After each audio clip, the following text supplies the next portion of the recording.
Ele é o resultado de um trabalho de integração de todas as atividades do Instituto Bion. O boletim virtual, ele tem como objetivo a comunicação, as trocas, a criatividade, podendo expressar ideias e emoções, assim como intenções e realizações. Ele se chama Cesura e se apresenta através de suas diferentes vozes, diversas tonalidades e ritmos, mas com toda a intensidade. E foi pensando nos conceitos de Bion que nos inspiramos, pois a cesura planta a semente do pensamento. E o nosso boletim germina. A cesura estabelece um antes e um depois, e ao mesmo tempo aponta para a continuidade. Ela é movimento, um constante vir a ser. O boletim Cesura, ele contempla, além das palavras da nossa presidente, mais 4 sessões, sendo a primeira dela, chamamos de transformações, a segunda, aprendendo com a experiência, a terceira, processo de pensar, e a quarta delas, e a última delas, é a memória do futuro.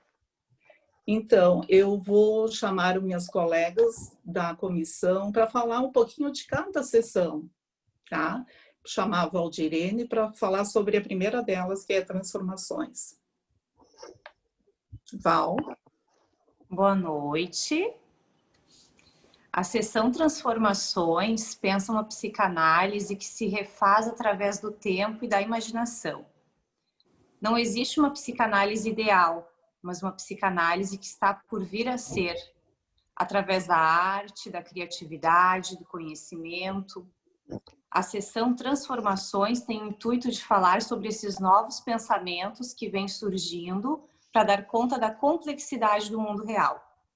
Nessa primeira edição, traz o novo formato do curso de formação do Instituto Bion e traz também o nosso novo curso nomeado E-Formação.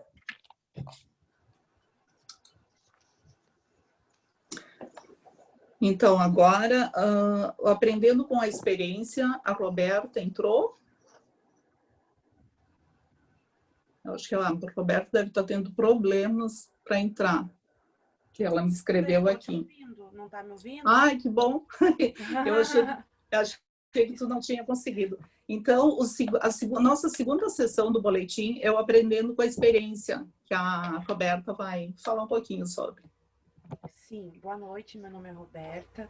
Então, quando nós pensamos no boletim e nessas várias sessões, pensamos em encaixar de alguma forma uma maneira de mostrar o trabalho da instituição no sentido de mostrar o quanto os profissionais ali são enfim, vetores na construção da psicanálise. Então, daí veio a ideia Aprendendo com a Experiência, né? Então, foi pensado no sentido de demonstrar o quanto a instituição tem obtido resultado promissor na formação dos profissionais que ali são acolhidos, né? Ano após ano, já há tanto tempo.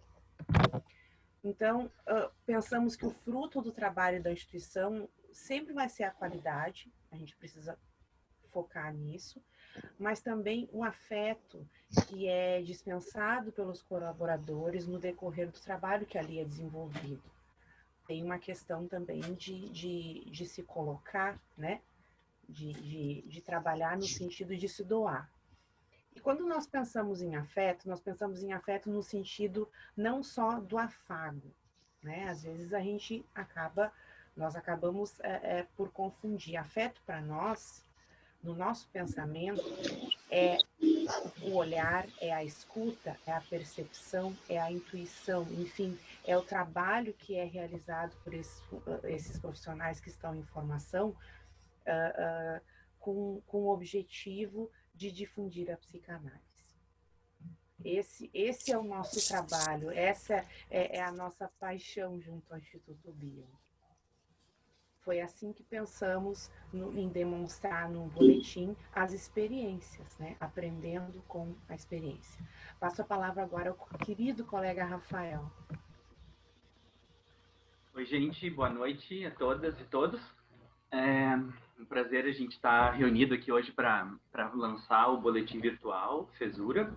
E a terceira sessão do boletim, que se chama Processo de Pensar, é uma sessão que é destinada a trazer artigos, né, dos membros do Instituto Bion, de alunos, de membros efetivos, enfim, né, de todas as pessoas, de todos os psicólogos e psicanalistas que compõem o Instituto Bion.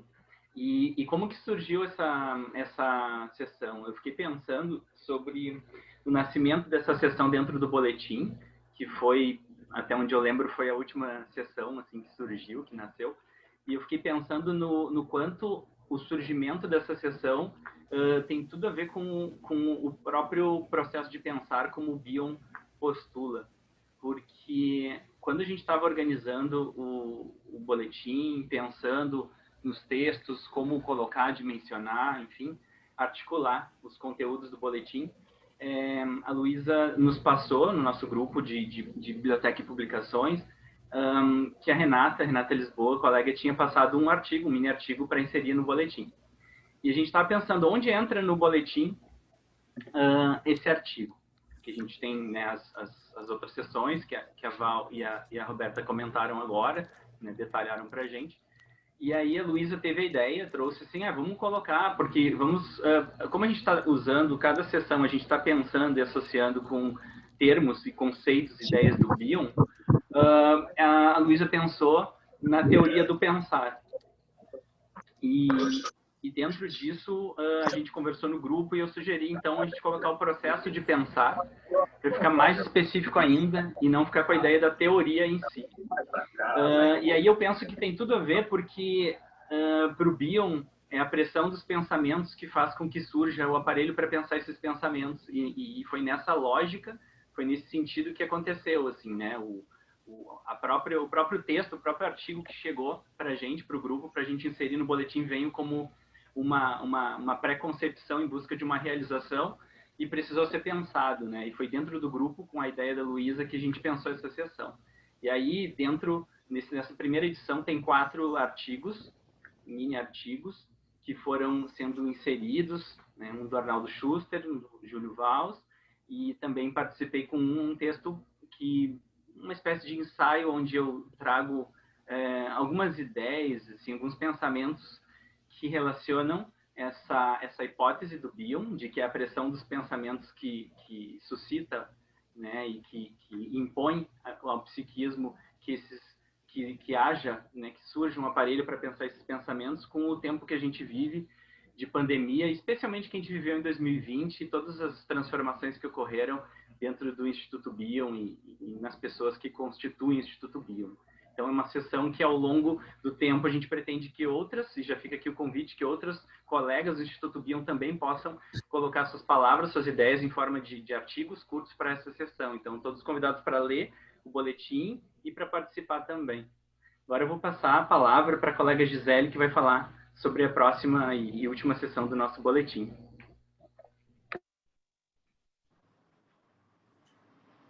Boa noite, eu sou a Gisele. Bom, a última sessão do boletim, né, chama Memórias do Futuro. E essa sessão, nós pensamos nela como um espaço de registro, né, para deixar registrado todos os eventos que ocorrem no Instituto Bion. Então, essa sessão, ela reúne todas as experiências vividas no Instituto Bion durante o ano, né? E que ajudam a compor e a contar a história do Instituto Bion e as memórias do Instituto Bion e de todos aqueles que, de alguma maneira, fazem parte, né, e vivem a história junto com o Instituto. Então, essa sessão, no ano de 2020, ela ficou com todos os eventos escritos de forma corrida, né, com a especificidade de a maioria dos eventos terem sido online, se eu não me engano, um evento apenas de janeiro que foi presencial, né? Mas todos os eventos estão registrados nessa seção, que é Memórias do Futuro. E os próximos vão ser colocados assim num espaço menor de tempo, né? Mas nesse momento estão todas as atividades que ocorreram, né? Quem quiser conferir, tá lá. É o nosso somatório de experiências que vão ajudando a desenvolver a todos nós que participamos das atividades, né? De alguma maneira. E então é isso, né? A Memórias do Futuro é a última sessão que fica ali no boletim. E agora eu vou passar a palavra para o nosso convidado de honra, que é o professor da Universidade La Salle, psicanalista e um dos membros fundadores do Instituto Bion, o nosso querido mestre Júlio César Valls. Eu passo a palavra para ele. Bom, consegue me ouvir bem? Às vezes Tá dando para ouvir. Uhum. Tá ok. Bom, primeiro, boa noite a todos. Estava olhando aqui, muitas pessoas eu não conheço e fico contente que janeiro, 20 de janeiro, a gente está podendo se reunir para conversar um pouco. Parabenizar a Maria Luísa, o Instituto Bion e todas as pessoas que tiveram essa ideia tão bonita de criar um boletim virtual. Até a discussão do nome foi muito bacana, se era Cesura ou Cesuras, né? E houve um embate teórico bastante interessante e que talvez a gente possa conversar um pouco sobre isso aqui também, e muito bacana. Quando foi feito o convite para eu falar sobre a cesura, eu confesso que eu fiquei um pouco nervoso, porque naturalmente eu já fico, mas porque na verdade a palavra cesura, e esse trabalho que Bion publicou em 1975 ou 77, tem discussões, mas acho que foi em 77, ele praticamente é um artigo de 6, 7 páginas que ele consegue sintetizar reflexões muito, muito profundas ao longo de 20 anos. São 20, 25 anos onde esse homem tentou sintetizar em 6, 7 páginas o que ele escreveu ao longo desses anos todos. Então, só por isso já é uma dificuldade de entender o termo e o que ele está propondo, porque nessa trajetória longa dele, há muitas questões, né? Então eu tomei uma decisão assim teórica de falar de uma maneira que pudesse apresentar as pessoas que não têm, vamos dizer assim, uma profundidade maior do conhecimento da obra de Bion, porque é muito difícil, naturalmente e segundo, com uma fala provocativa, no sentido de ver se a gente estimula a curiosidade em torno da obra dele. Tá? E para isso eu queria dividir então a ideia da cesura em duas partes, uma parte conceitual e uma parte clínica. E eu queria então começar com a parte conceitual, que eu vou dividir também em duas partes. Tá?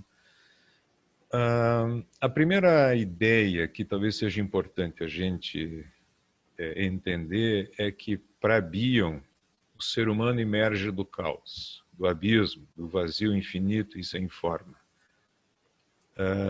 Ele emerge como uma psique que entra na irreversibilidade dos processos temporais.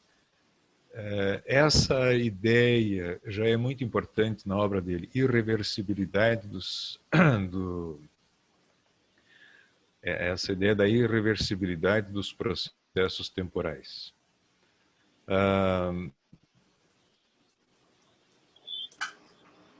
por que é tão importante a gente entender o que isso quer dizer? Irreversibilidade dos tempos temporais. Porque uma parte da nossa mente não se associa à irreversibilidade, ela se associa à reversibilidade.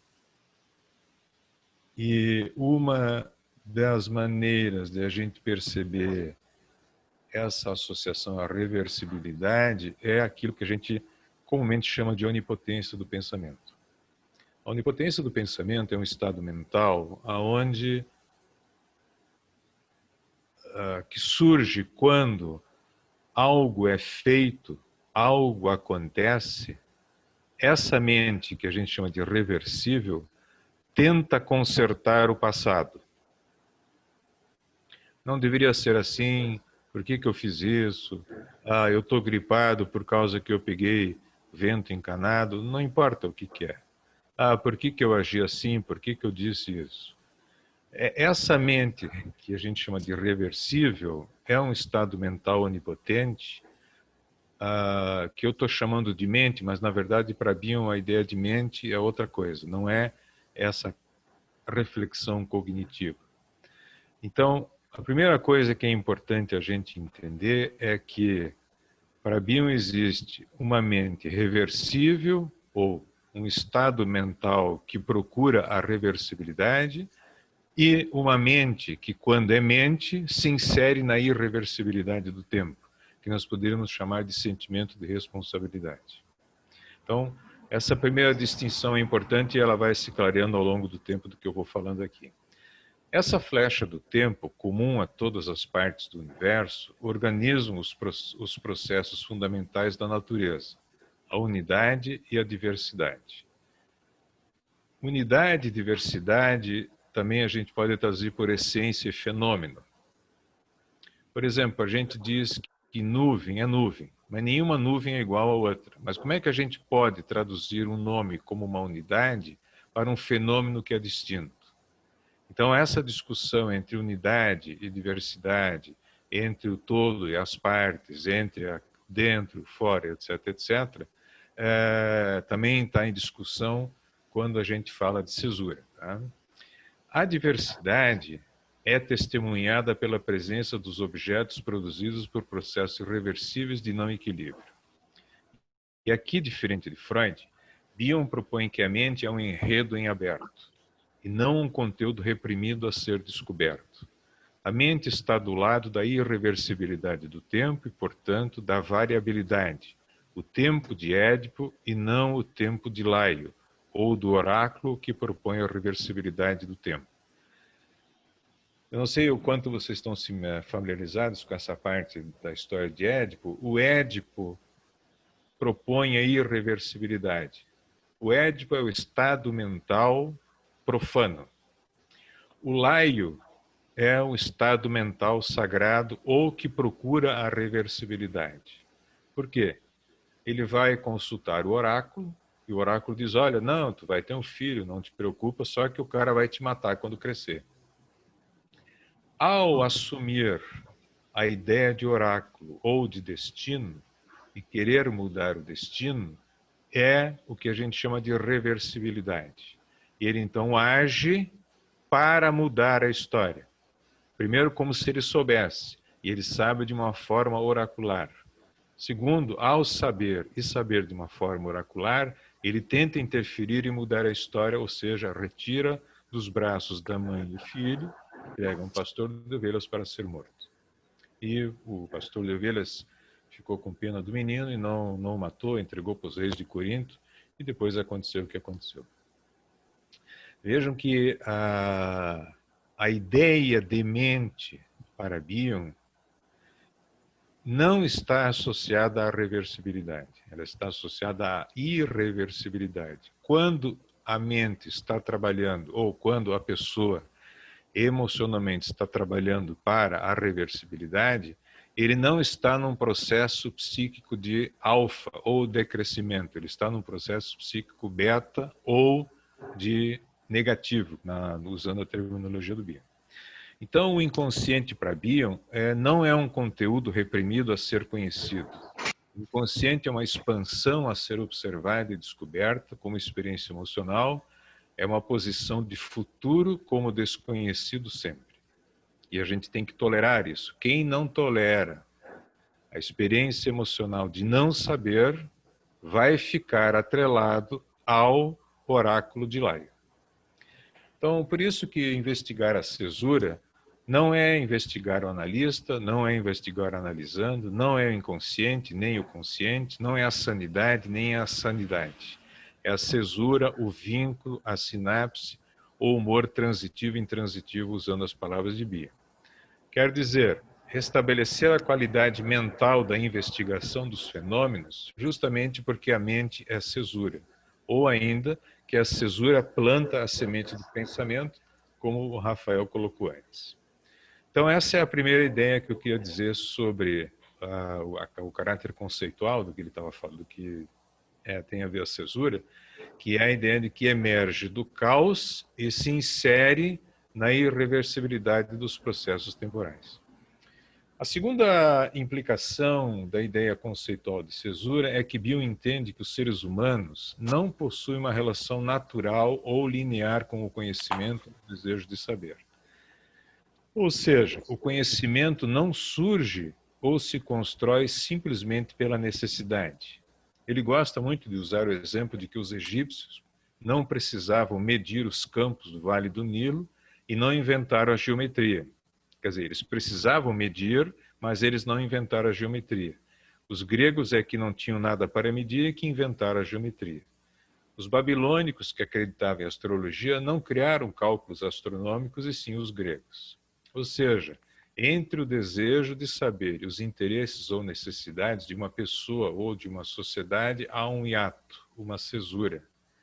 A cesura é a ideia de que nesse vácuo, nesse espaço entre desejo de conhecer e realmente conhecer, entre o antes e o depois, entre o dentro e o fora, entre o passado e o futuro, e mesmo que haja uma ligação, ela é desconhecida.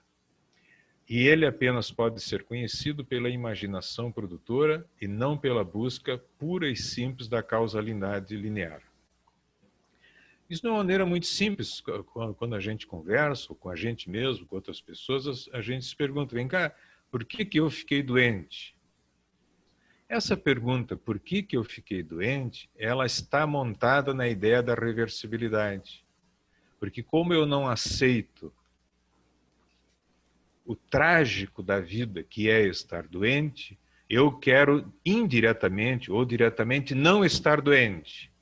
Ao não querer estar doente, eu não vou conversar com a vida, eu vou conversar com o pensamento que procura uma reversibilidade.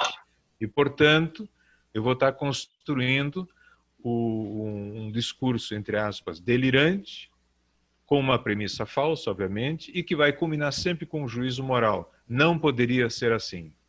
Ao não poder ser assim e estar montado num discurso delirante, eu não investigo a vida como ela é e, portanto, eu não posso mudar as coisas, porque eu vou estar montado em cima de um delírio. Então, a ideia de cesura é um estado mental que me permite não ficar colado no desejo de mudar a vida para trás. E, ao mesmo tempo, suportar que eu não sei para frente. Quando eu não quero mudar o passado, eu aceito que eu não sei para frente, temporariamente eu posso suportar isso, é possível que eu construa uma alternativa ao destino oracular que se construiu na minha mente, independente de eu querer ou não, porque faz parte da minha mente o oráculo também. Então, a ideia de cesura de Bion é uma categoria epistemológica que me permite não tentar saber como uma obrigação, mas o querer saber porque eu não sei. Essa posição mental me permite, então, entender que existe a cesura como um espaço que nos remete à indecidibilidade da origem. Ou seja, por que eu disse isso? Se eu ficar perguntando por que eu disse isso como uma obrigação, eu nunca vou saber por quê. E se eu perguntar, eu disse isso, pode ser que um dia, agora, daqui a pouco ou adiante, eu consiga ter uma relação, inclusive afetiva, com aquilo que eu disse. Ou seja, não sabemos a origem, mas podemos imaginar e construir a singularidade do novo. Imaginar é aceitar, construir possibilidades e não adivinhar certezas. A ideia de possibilidade permite que possamos sempre de novo construir novos conhecimentos. Se não fosse assim, Einstein, por exemplo, aceitaria a física de Newton como verdadeira e como verdade, e jamais poderia construir a teoria da relatividade, que nos trouxe todo o avanço tecnológico de hoje. Ou seja, buscar ou aceitar que na repetição há um desconhecido e algo a ser criado ou que se cria. O pensar, então, não é em se conhecer o que se apresenta às percepções ou aos conceitos ou teorias. É saber que existe algo sempre novo e se criando, e a cesura é a conceituação que me permite estar disponível.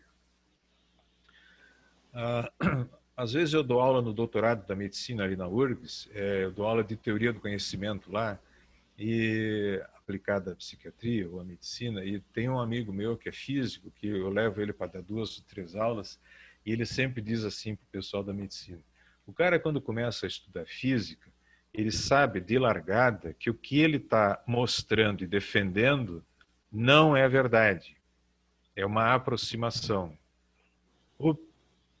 As outras disciplinas acham que estão descobrindo verdades. Então, o treino epistemológico de um físico é saber que, mesmo que ele tenha provado a teoria da relatividade, o próprio Einstein sabia disso, que a teoria da relatividade ainda não é suficiente e ainda pode ser feita outras contribuições e outras maneiras de pensar. Bom, dessa forma, a cesura em Bion chama a atenção pela desconstrução da ideia de determinismo psíquico como foco de investigação, justamente porque propõe uma compreensão do tempo não linear e idealizada para os estados mentais. A ideia de determinismo psíquico, como sendo o objetivo da nossa investigação, parte do pressuposto que o tempo é não linear, que ele é mutável para trás e uma idealização de perfeição. Onde, no caso que Bion propõe, né, as observações do elemento variável é que ganham força como ponto de mudança psíquica, ou seja, a pré-concepção em busca de realização. Na psicanálise de Bion, o que importa é o elemento variável da experiência, a experiência como uma pré-concepção que busca a realização. Não é importante saber o porquê ou o que está escondido. Bom, então essa é a parte conceitual. E o que isso quer dizer na parte clínica? Bion tem uma ideia bem clara ao utilizar a ideia da cesura na clínica.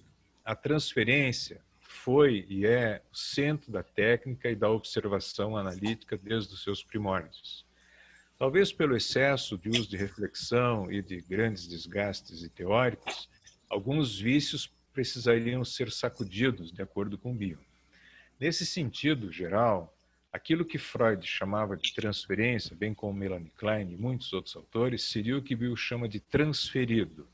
Seria como a passagem linear do ontem para o hoje e uma espécie de proposição de desvendamento do oráculo e mutação do oráculo. É uma maneira linear de lidar com os fenômenos que acontecem nas relações terapêuticas, vamos dizer assim, né? Mas se a ideia de cesura tem valor de observação, a transferência não será mais vista como a expectativa do que se repete e o vício da mesma observação ou da exigência de que ela ocorra. A transferência será vista como o não conhecido, a surpresa, aquilo que se cria no presente e no vínculo entre a dupla e não mais como mera projeção de um passado no presente. Tipo, transferir para o campo vincular uma espécie de experiência alfa, para usar um termo de Bion, onde a conversa não busca a resposta, mas busca a aceitação da construção de novos vínculos. A análise é um experimento emocional de que o tempo passa. Eu gosto muito dessa frase. A análise é um experimento emocional de que o tempo passa e se expande. Ó, e aqui eu vou terminando, porque era uma provocação, né? Bion pressupõe que a mente não consegue captar completamente como se relaciona o todo e o particular, aquilo que era antes e aquilo que é o depois. E se achar que captou ou entendeu, a mente tende a ficar fixa e presa. Isso é a repetição do mesmo e da mesma versão e com a sensação de que conhece e controla. Ele usa o exemplo da construção do canal auditivo. Até que se escute, há um longo processo de maturação, de crescimento neuronal, crescimento da anatomia auditiva, até que finalmente acontece a audição. Ou seja, quando a gente passa a ouvir o bebê, ou intrauterinamente, a construção anterior se perde, mas deixa rastros não captáveis pela linguagem, pensamento, etc. Aqui surge então a necessidade da imaginação produtora para que algo novo se crie, que a prisão do passado não amarre as emoções novas. Afinal, o universo é um universo em expansão. A mente existe porque existe o tempo. As observações da mente são instáveis. A análise é instável. O que passar disso é idealismo e idealização. Aqui eu queria terminar com duas frases do Bion. O fato de serem incompreensíveis agora, porque nossas mentes não estão preparadas ou estão mal ajustadas para apreendê-los, não é uma razão para limitar os fatos tais como se apresentam realmente. Qualquer tentativa de classificar o material com o qual temos que lidar seria considerado como provisório ou transitivo. Isso é uma parte de um processo, de um pensamento, ou de uma ideia, ou de uma posição para outra. Não uma permanência, não um ponto de parada na qual a investigação termina. Bom, então eu tentei rapidamente transmitir para vocês uma coisa muito difícil, que é a ideia de cesura. Parece assim, é um hiato, é o espaço entre uma coisa e outra. Mas é um estado mental que permite que eu possa não querer saber imediatamente. É um espaço mental que me permite me vincular, porque quando eu quero saber imediatamente, eu não faço vínculos, eu vivo apenas da angústia do saber e não de estar com a outra pessoa, por exemplo. E por isso que aquela proposição, às vezes meio maluca dele, o analista tem que ter o máximo possível estar sem memória, sem desejo, sem necessidade de compreensão. O que isso quer dizer? Quer dizer que ao não se agarrar ao passado, ao não querer o futuro, ele não precisa ter a obrigação de compreender.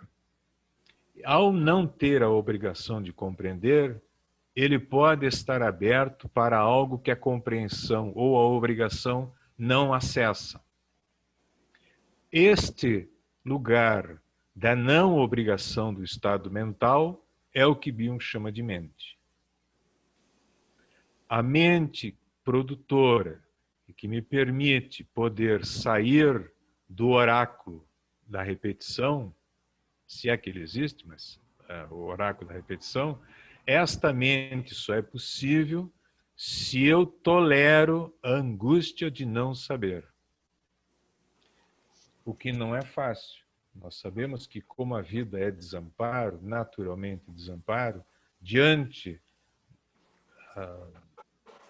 qualquer coisa, né? Qualquer coisa que eu não sei o tempo todo, a rigor, né? E se eu ocupar esse espaço com a obrigação ou a angústia de querer saber, a minha mente eu não capto, e nem a mente que está sendo criada no vínculo, porque eu vou captar apenas o conhecido e tentar torná-lo conhecido através da linguagem, por exemplo.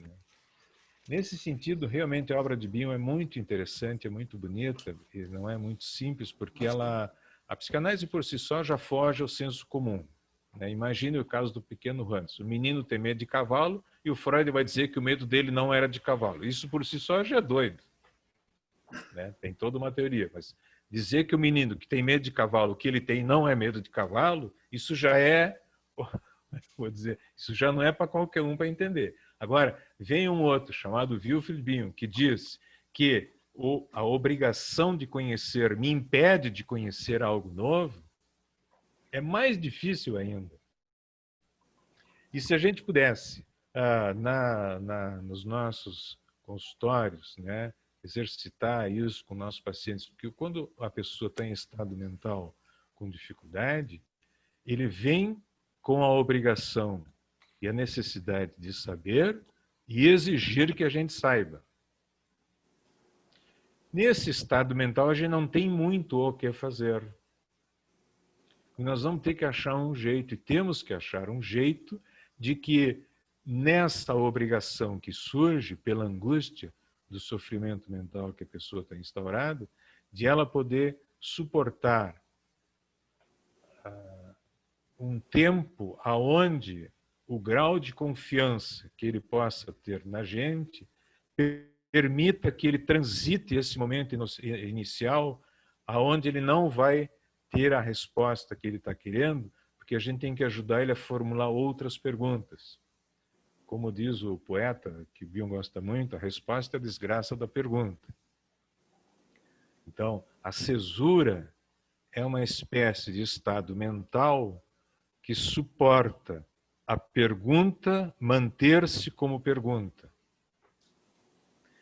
Quando há o sentimento de obrigação de querer saber logo, não há problema. Mas é bom não querer saber logo, porque aí eu fico limitado no oráculo, no destino, ou na reversibilidade do tempo.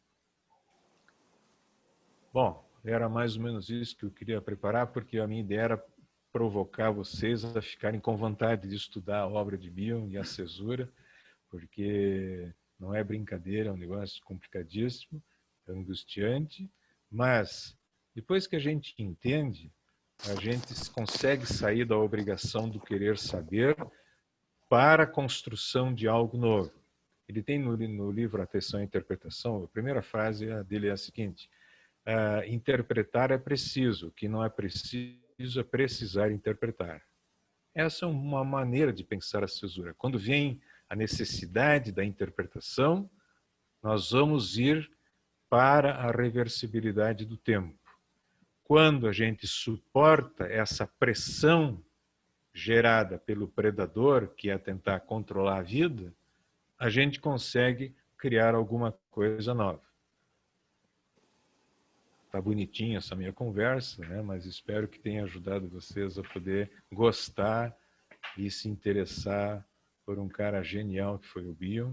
Realmente é um cara acima da média e talvez a gente precise de muito tempo ainda para entender a complexidade de coisas tão sofisticadas que ele trouxe, né?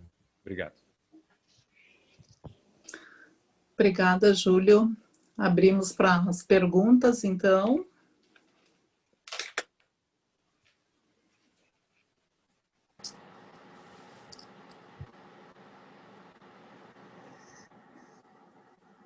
Posso falar? Aqui. Pode, sim.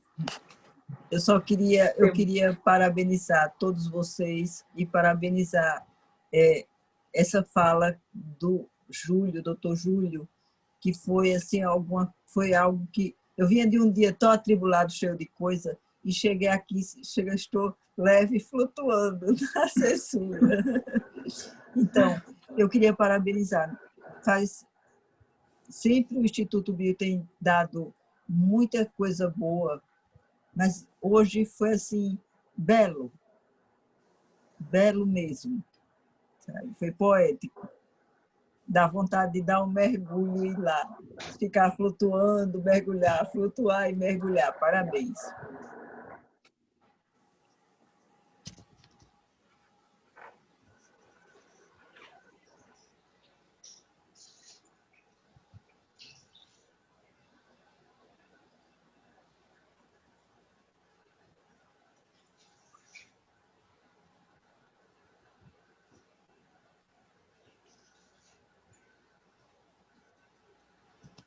Oi, Júlio, Fábio aqui, boa noite, pessoal.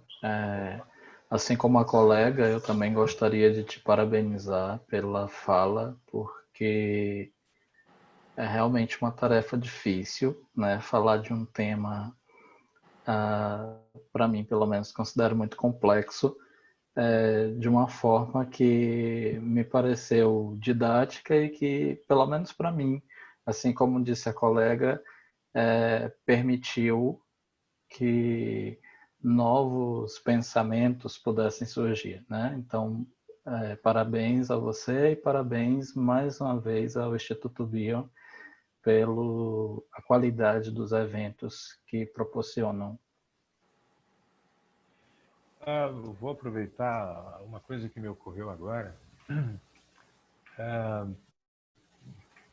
Eu vou tomar o exemplo de novo das minhas aulas lá na Faculdade de Medicina. Quando um médico se achega a um paciente com o objetivo de poder ignorar o sofrimento dele, saber o que está acontecendo, etc., etc., se ele souber usar a ideia de cesura, ele vai examinar o paciente com toda a experiência teórica e clínica que ele tem antes e, ao mesmo tempo, sem usá-la imediatamente. Porque ele vai descobrir que o paciente que está na frente dele é um caso único. Mesmo que tenha fenômenos universais, né, porque toda doença é universal, a doença é uma coisa tão chata que ela é igual em quase tudo que é lugar do mundo. É por isso que existe manual de patologia, manual de psicopatologia, mas não existe manual de saúde mental, existe só de doença. Porque a doença tem uma lógica, a saúde não. A saúde é algo que tem que ser construído. Mas um médico que consegue olhar para um paciente, não só pensando no que ele estudou e aprendeu, mas também pela ideia da cesura, ele vai conseguir fazer perguntas e vai conseguir se relacionar com o quadro atual do paciente e não tentando buscar simplesmente onde enquadrar ele em algum lugar, em alguma doença específica. E com isso é capaz ele descobrir certas especificidades daquele caso que em outro que talvez ele não descobrisse, porque se ele ficasse só lendo a teoria que está prevista nos livros. Quando a gente é terapeuta, psicanalista, é a mesma coisa. Se a gente ficar olhando para o paciente, vendo o que tem de identificação projetiva, qual é a minha conta-transferência, o que eu tenho a repetição edípica aqui, essas coisas todas, eu vou perder o vínculo e vou ficar conectado aos meus pensamentos. Se eu não me desconecto dos meus pensamentos, eu não me dirijo a outra pessoa e não me relaciono com ela. Tamanha é a profundidade da ideia da cesura de Bion. E muito difícil isso. Isso não é uma coisa simples. Eu poder realmente conversar com uma outra pessoa, talvez seja a coisa mais difícil na vida. Porque, em geral, eu converso comigo achando que eu estou falando com outra pessoa. A vida normal é assim, né? Então, a ideia da cesura é um estado mental e emocional que eu vou fazer um esforço para não ficar colado em mim e ver o que vem de fora. O que vem para mim também. Bom.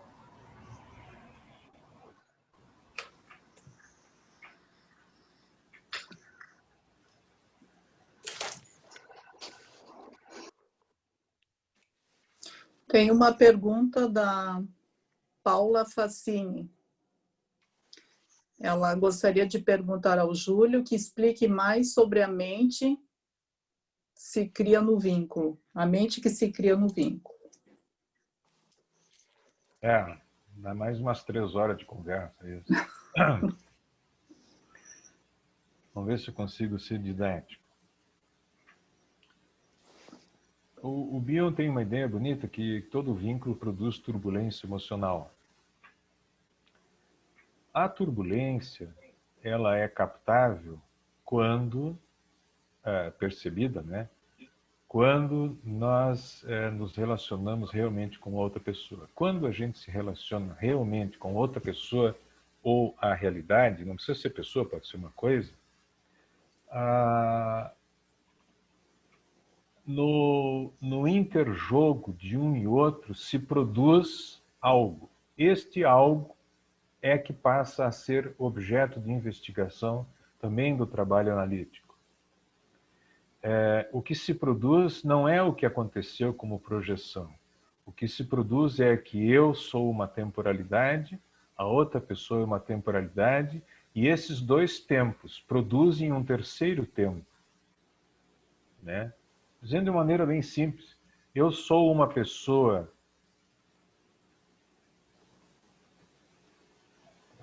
Eu sou um paciente com um analista e eu vou ser outro paciente com outro analista. Não sei se vocês já tiveram essa experiência.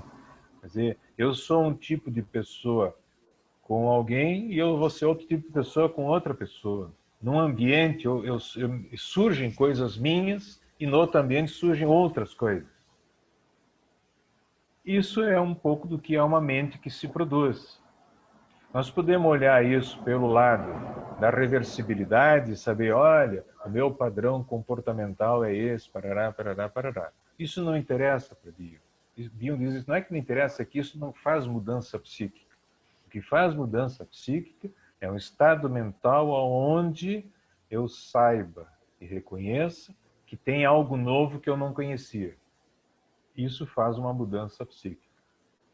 Então, a mente que se cria, como é um universo em expansão, com cada pessoa com quem eu converso, eu vou ser tensionado de uma maneira diferente.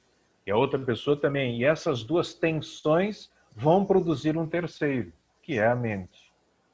A mente de duas pessoas é uma coisa, a mente de outras é outra coisa. Mas mente aqui não é conteúdo. Mente quer dizer um estado transitivo que me permita investigar o que eu não sei.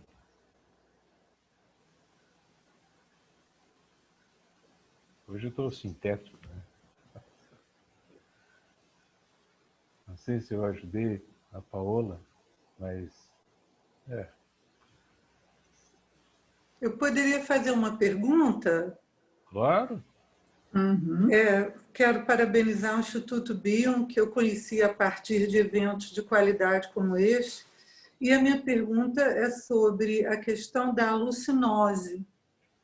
Então, quando o sujeito tem o apego à própria teoria a respeito do seu estado mental, ele não teria mente no sentido de não estabelecer um vínculo com o outro, digamos, não aceitar o conhecimento psicanalítico do terapeuta, não poder abrir mão da própria teoria sobre ele mesmo.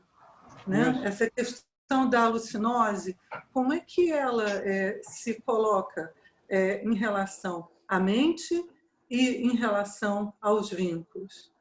Obrigada.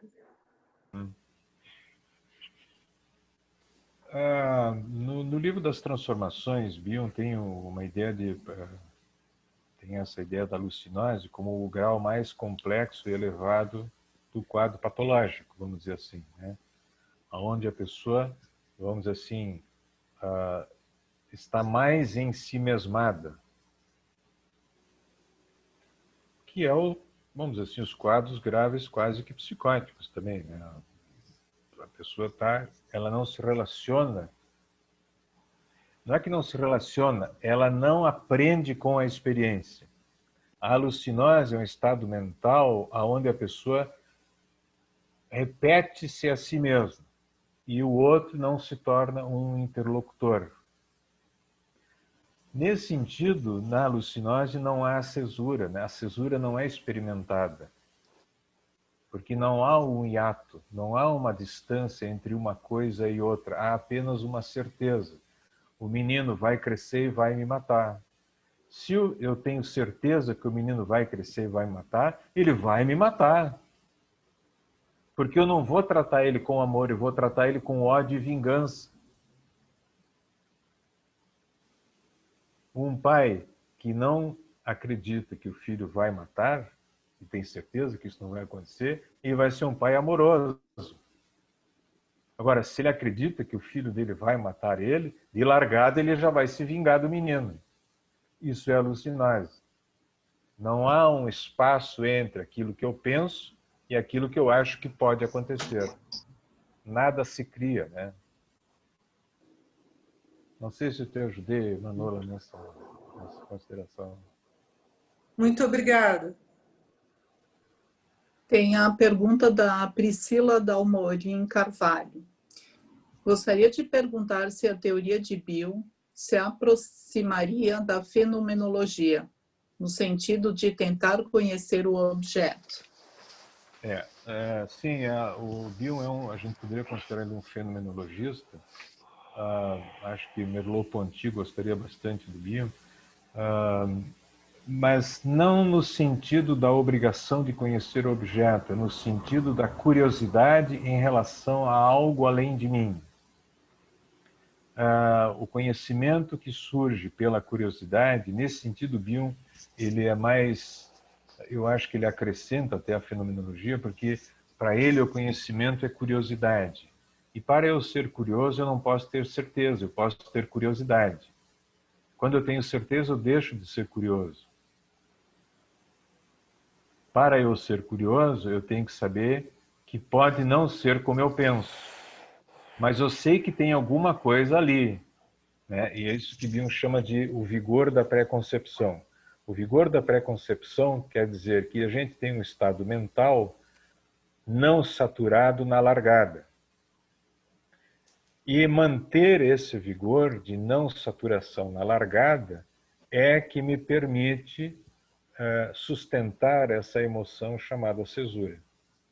Nesse sentido, ele é fenomenologista, mas não para conhecer o objeto, é porque há uma curiosidade natural de que algo pode existir ali e eu queira saber o que é. Um bebê, quando ele nasce, ele tem a necessidade da fome e da respiração, mas ele não sabe o que é o seio, não sabe o que é o leite, mas ele tem a expectativa de que algo virá e que vai, vamos dizer assim, alimentar ele. Então, essa expectativa é uma maneira de a gente pensar a fenomenologia, mas ela é uma expectativa não saturada. Quando há um encontro com o seio, digamos assim, ele pode se relacionar de uma maneira que vá saturando, ou ele pode se relacionar de uma maneira que o seio possa sempre de novo ser um seio novo, com um leite novo ou alguma coisa. Claro, eu estou exagerando um pouco, mas como didático, né? Porque se ele, vamos dizer assim, desconfiar que não existe nada além do seio, que atrás do seio tem uma mãe, que atrás da mãe tem um pai, que atrás do pai e da mãe tem irmãos, e que atrás do pai e da mãe e irmãos tem uma sociedade, e que tem a cultura, e que tem a literatura, e que tem a música, e que tem talvez o universo. Quer dizer, ele vai se relacionando com a vida, se ampliando enquanto experiência. Se isso não for possível, ele vai ficar no seio, entre aspas, concreto, onde não tem nada além daquilo que o Bion chama de elementos beta e que ficam saturados, né?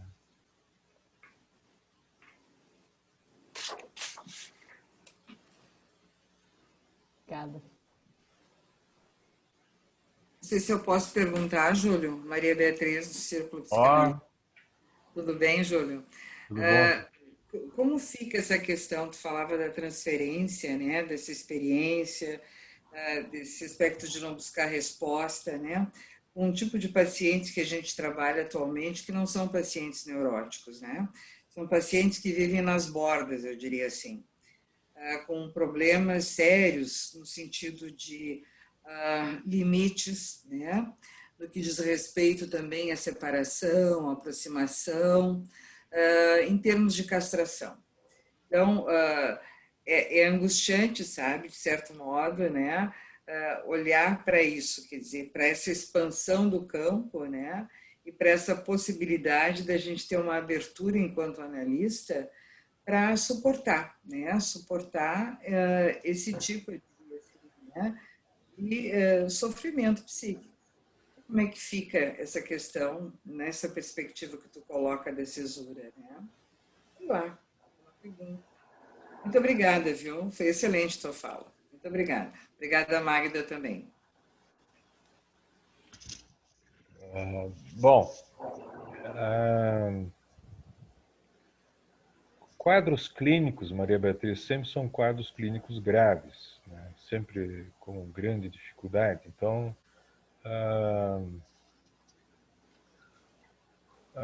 a pergunta não é bem... Eu não sei se eu vou conseguir captar o que tu quis dizer, mas eu vou tentar responder como eu estou imaginando e depois tu me ajuda, né, no que não cheguei perto.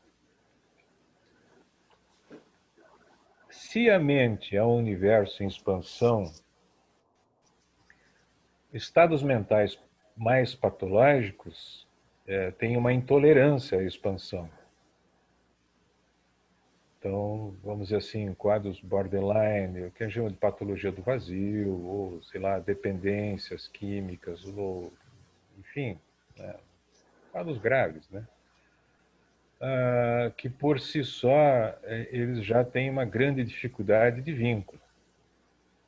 Eles usam o terapeuta e não se relacionam com o terapeuta. Eles usam a consulta, mas não se relacionam na consulta. Né? Bom, isso já é um diagnóstico, mas a nossa habilidade, a nossa capacidade de poder escapar do uso patológico que se faz, sem aumentar a angústia deles, é o que a gente tem que fazer. Né? Nem que seja aprender a jogar a bolinha de gude.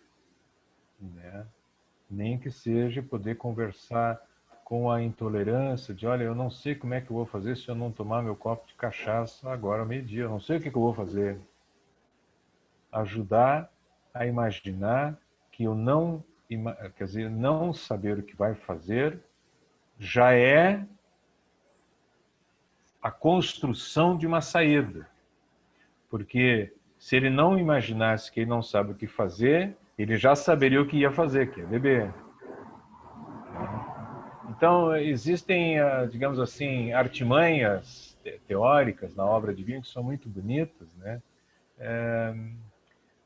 Que talvez olhar para os quadros patológicos, eu tinha um amigo que sempre diz, em toda doença tem uma parte do olho que brilha. Se a gente se conectar com a doença, a gente não vai se conectar com a parte minúscula de um brilho no olhar, seja para o que for. A gente não vai enxergar isso. Então, o brilho que vamos chamar de saúde, mesmo que ela seja 3% dos 97% de doença, vamos chamar de doença, né? Se a gente consegue se agarrar ali há um espaço de ampliação no vínculo.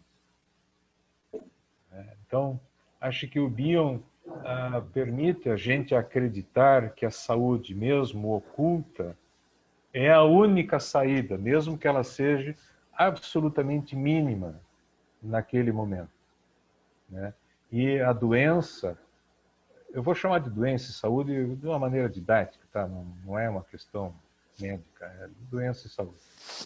A doença, ela tem uma habilidade muito grande de tentar contaminar a nossa mente para ir para a reversibilidade, para tentar mudar a pessoa, para ela não fazer aquilo de novo. É óbvio que a gente gostaria de chegar nesse ponto, mas esse não é o caminho. O caminho da reversidade, o caminho para a saúde é para frente, de acordo com Bion. E para ir para frente, eu tenho que escapar da reversibilidade que a doença me propõe. Uma das maneiras da reversibilidade é o que a gente chama de sentimento de culpa.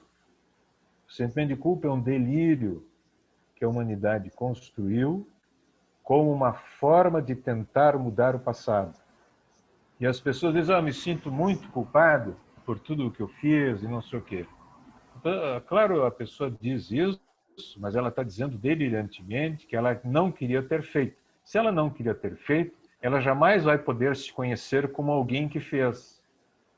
E ela não vai conhecer o que ela fez, ela vai querer conhecer o que ela não é, o que não é possível. Mas a nossa cabeça não percebe isso, que é um delírio. Não sei, Beatriz, se eu te ajudei na pergunta. Sim, Júlio, muito bom, muito bom.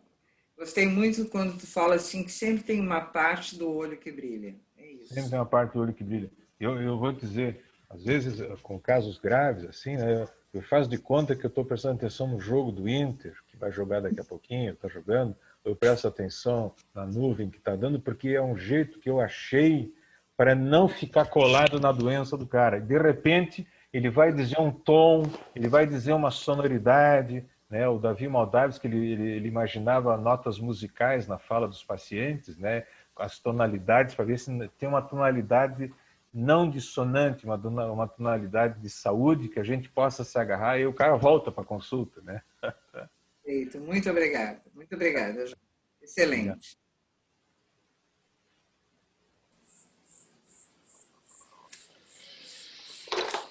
Mais alguém gostaria de fazer mais alguma pergunta?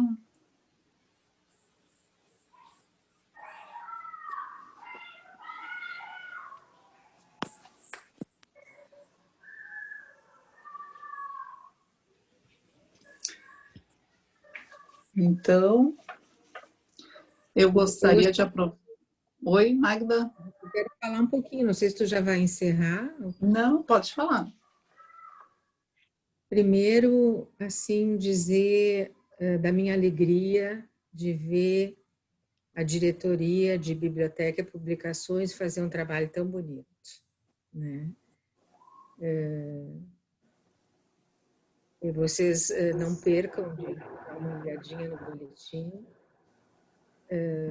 Eu acho que vocês... Acho que o Inter está fazendo gol, hein? Eu acho que sim. Eu acho que vocês se dedicaram ao trabalho, aceitaram as ideias, né? E realmente saiu um trabalho bonito e um trabalho com uma identidade assim, do que é a nossa instituição, né? No sentido dos encontros e desencontros, dos afetos e desafetos também que a gente pode viver no dia a dia, mas com um resultado sempre criativo. Adorei ver vocês todos falando, cada um de uma sessão, porque eu acho que isso é um ensaio muito importante e positivo para que cada vez mais se coloquem, né, mesmo que ainda como estudantes em formação, se coloquem as ideias de vocês, coloquem os sentimentos, e assim a gente vai se formando e assim a gente vai experimentando a psicanálise de uma forma criativa. Muito feliz.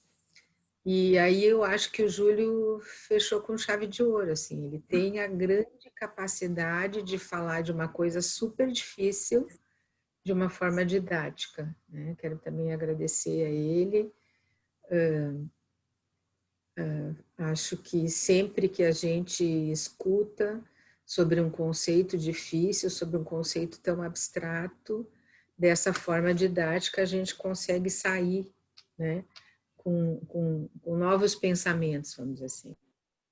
Então, em nome de todo o Instituto, em nome de toda a diretoria, foi uma noite muito agradável. Parabéns a toda a equipe que se dedicou ao boletim e a esse encontro sobre cesura. Era isso. Obrigada, Magda, por essas belíssimas palavras. Eu acho que em nome de toda a comissão nós agradecemos. E também essa oportunidade de trabalhar para que o boletim acontecesse. E também gostaria que todos, né, pudessem acessar as nossas redes sociais e o link para o acesso ao boletim vai estar disponível lá.